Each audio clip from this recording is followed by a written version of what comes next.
Magandang umaga po sa bawat isa sa inyo. Welcome back to our 365 Bible verses everyone should know. Gusto po munang batiin yung mga wonderful people of Tacloban. So, kakarating ko lang po kanina lang from Tacloban. Meron po akong mission trip doon. Hindi nyo lang po halata na umaalis ako kasi yung devotion natin, tuloy-tuloy po, no? Pag may mga mission trip po ako, nag-a-advance ako ng mga devotions. So, ayan, wonderful people of Tacloban. Hello po sa inyo, na-miss ko kayo agad. Now, tuloy po natin yung ating talakayan po patungkol po sa growing deep, being rooted in God's Word. Ito po yung aking panalangin sa bawat isa sa inyo na sumusubaybay dito sa ating channel na tayo ay maging rooted. Kumbaga, mag-ugat sa salita ng Diyos, yung lumalim sa salita ng Diyos at kumuha talaga ng sustansya mula sa salita ng Diyos. Ito po ay magpapalago sa ating buhay pananampalataya. So we grow deep together. Yung ating po tatalakayan ngayong umaga ay matatagpuan po sa Psalm 119 verse 18. By the way, yung Psalm 119, ito po yung longest chapter sa Bible. At dedicated po ito sa salita ng Diyos, sa law and wisdom of God. Yung salita po kasi ng Diyos, during that time, yung ginagamit nila, yung first 5 books of the Bible, yan po yung tinatawag nilang law, or Pentateuch, or first 5 books of the Bible. At punong-puno po yan ng wisdom ng Diyos.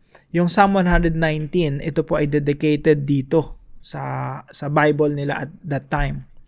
So, sabi po dito sa verse 18, longest chapter po ito, no? Kung gusto niyo pong basahin, maganda po basahin niyo po na isang diretso. Tas lumugay kayo dun sa posisyon nung sumulat, no? Mafe-feel niyo po yung pakaramdam niya, yung attitude niya patungkol sa salita ng Diyos. So sabi po dito sa verse 18, "Open my eyes that I may see wonderful things in your law." Sa Tagalog po, buksan niyo ang aking isipan upang maunawaan ko ang kahangahangang katotohanan ng inyong kautusan. So ito po ay isang salmo, isang panalangin ng sumulat ng Psalm 119. Lord, buksan niyo yung isipan ko para maunawaan ko yung mga kamanghamanghang katotohanan sa inyong mga salita. At nawa ito rin po yung ating panalangin ngayong umaga, na sa tuwing bubuksan natin ang ating Biblia, tuwing alamin natin kung ano yung nakasaad rito, sinasamahan natin ng panalangin, Lord, buksan niyo po yung aking puso, yung aking isipan, yung aking mga mata upang maunawaan ko yung mga kamanghamanghang katotohanan sa inyong banal na salita. So yung unang katuruan po natin ngayong umaga ay reading the Bible is finding God's will. Yung pagbabasa po ng salita ng Diyos, ito po ay pagkakatagpo sa kalooban ng Diyos. Kung gusto mong malaman ang kalooban ng Diyos sa iyong buhay, magbasa ka ng Bible. Unang-una po, ang Biblia ay kapahayagan ng Diyos patungkol sa kanyang sarili.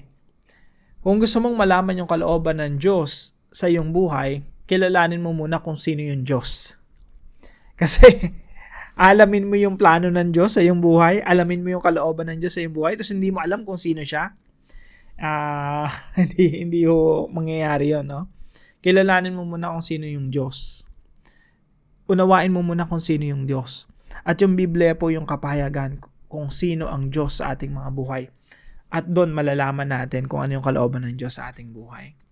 Maganda yung series natin itong nakaraan, no? Meron tayong series para sa mga bago rito. Gusto niyo maunawaan yung buong Bible, meron tayong series, yung Redeemer God, Understanding Biblical Hope. Yun po yung kabuuan ng Biblia. At makikita po natin yung Diyos natin manunubos. At the same time, kung naunawaan mo na ang Diyos ay manunubos, makikilala mo rin, maunawaan mo rin kung sino ka sa harapan ng Diyos. Makikita mo rin yung napakagandang plano ng Diyos sa atin at sa buong nilikha. So that's just one example, no? So reading the Bible is finding God's will. Maraming mga Kristiyano tinatanong, Lord, ano ba yung kalooban mo sa buhay ko? Lord, pahayag niyo po sa akin kung anong plano niyo sa buhay ko. Hindi naman nagbabasa ng Bible. Kung hindi ka nagbabasa ng Bible, paano mo unawaan yung kalooban ng Diyos sa iyo? Unang-una, yung Biblia, ito ay ibinigay ng Diyos sa atin upang maunawaan natin ano yung direksyon natin sa buhay. Unang-una sa lahat, upang makilala natin ang Diyos, anong plano ng Diyos, anong mga kagustuhan ng Diyos. Kapag naunawaan natin yung mga bagay na yun, tsaka natin maunawaan, ano ba yung kalooban ng Diyos sa ating buhay. So if you wanna know God's will for your life, kung gusto mong maunawaan yung kalooban ng Diyos sa iyong buhay, simulan mo na magbasa ng Bible. Unawain mo sino yung Diyos, anong plano niya, anong mga gusto niyang gawin, anong kalooban niya.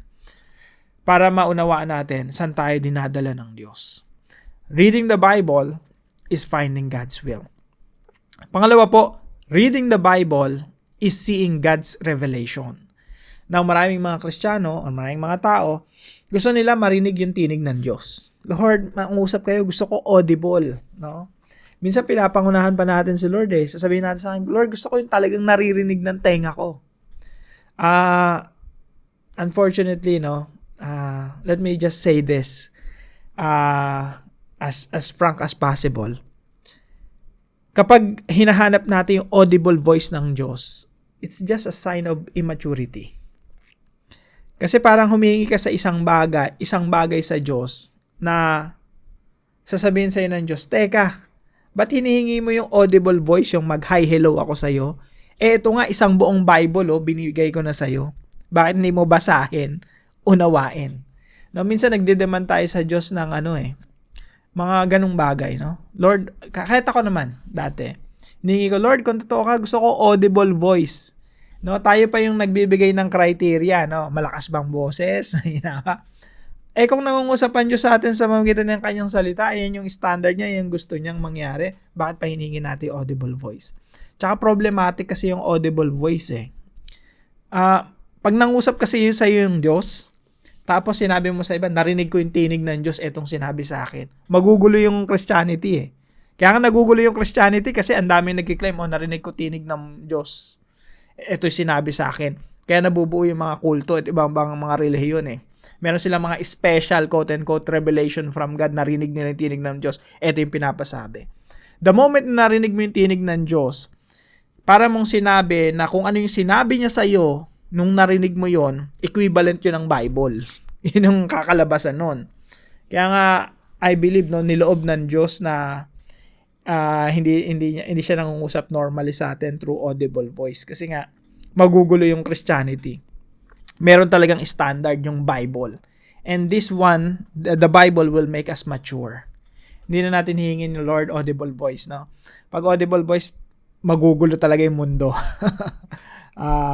Kaya salamat sa Panginoon, no? Kasi pag mayroong isang tao dyan, preacher, sinabi niya, nangusap sa akin ng Diyos, audibly, narinig ko talaga. Kung anong sasabihin yan, magiging batas yun. Equivalent yun, kapantay na yun ng Biblia. And we don't want that to happen. Gusto natin yung Biblia, yung standard, na susuriin natin lahat ng sasabihin ng tao sa pamamagitan ng Biblia. That's maturity. So, reading the Bible is seeing God's revelation.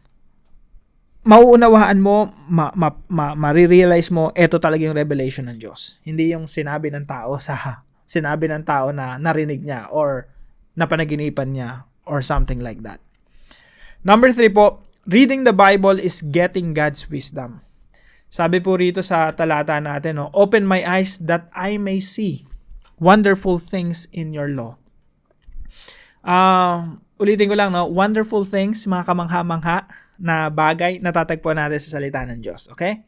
So, yung pangatlo naman natin, yung law, mga kautusan ng Diyos sa Biblia, dito po natin matatagpuan yung wisdom ng Diyos. Sa lahat po ng inutos ng Diyos, laging may wisdom behind it.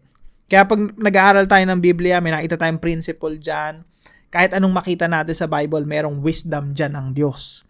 Na kapag inuunawa natin yan, it's like finding treasure. Ayan, kaya pala meron akong picture dito, no?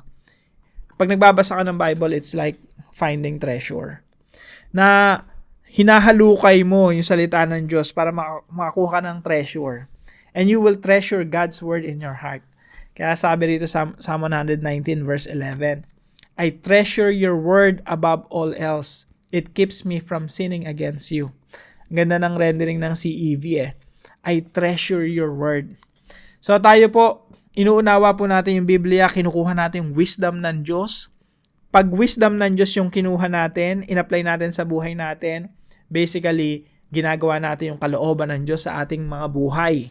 Yun yung sinasabi ko na reading the Bible is finding God's will. Yung isip ng Diyos, yung wisdom ng Diyos na nasalita niya, inilagay natin sa isip natin, ipinamuhay natin. You're basically being wise according to the wisdom of God. And you are finding God's will. You're living out God's will already kapag ginagawa natin yon. So, ilang mga application lamang mula sa devotion natin na ito. Number 1, read the Bible prayerfully.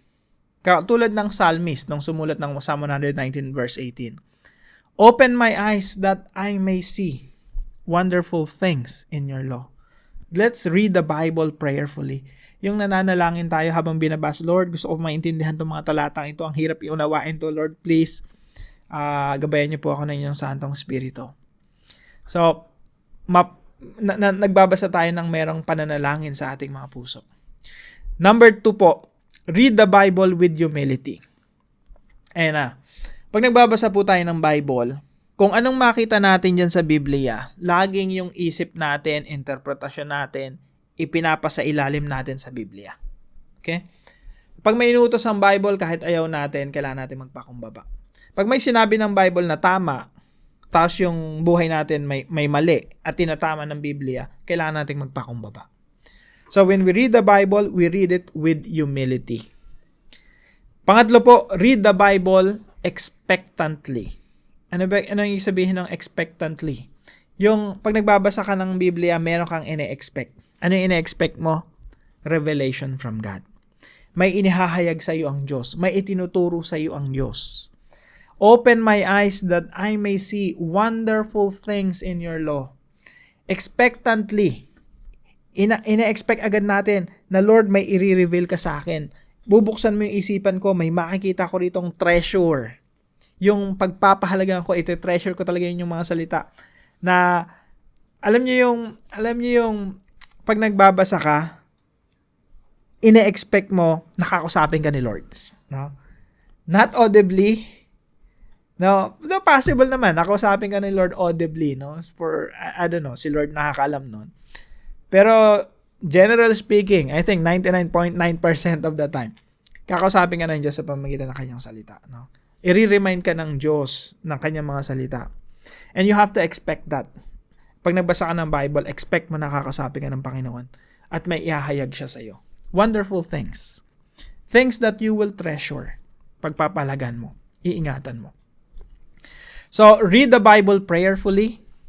Hindi nang basta binuksan natin, binasa natin para tayo nagbasa ng comics or magazine or dyaryo. Wala na palang dyaryo ngayon, no? Napapaghalata na tito na ako, titong-tito. So, read the Bible prayerfully. Read the Bible with humility. May pagpapakumbaba sa ating mga puso. Read the Bible expectantly. Yung ina-expect natin na may ihahayag talaga sa atin ng Diyos na iti-treasure natin, nababago ng ating mga buhay. Para po sa ating discussion, why should we read the Bible prayerfully? Bakit nga ba pag nagbabasa tayo ng Biblia, dapat nasa attitude ka ng pananalangin? Na habang binabasa mo yan, Lord, ihayag niyo po sa akin ang kahulugan nito. Lord, ihayag niyo po sa akin kung ano yung gusto niyo sabihin. Lord, ready po akong makinig sa inyo. You're reading the Bible prayerfully. Bakit kailangan yon? Bakit hindi siya parang comics or pocketbook or wala na yata ang pocketbook ngayon, or magazine, no? So, discuss po natin ito sa ating mga discussion group at para naman po sa ating panalangin. Father, open my eyes that I may see wonderful things in your law. Lord, reveal yourself to me. Panalangin po natin to, no? Ito yung isa sa pinakamagandang prayers na pwede maipanalangin. Lord, ipahayag mo ang sarili mo sa akin. Gusto kitang makilala. Lord, reveal yourself to me. I want to know you more and more. Please reveal your plan and direction for my life. Make me humble that I may follow you.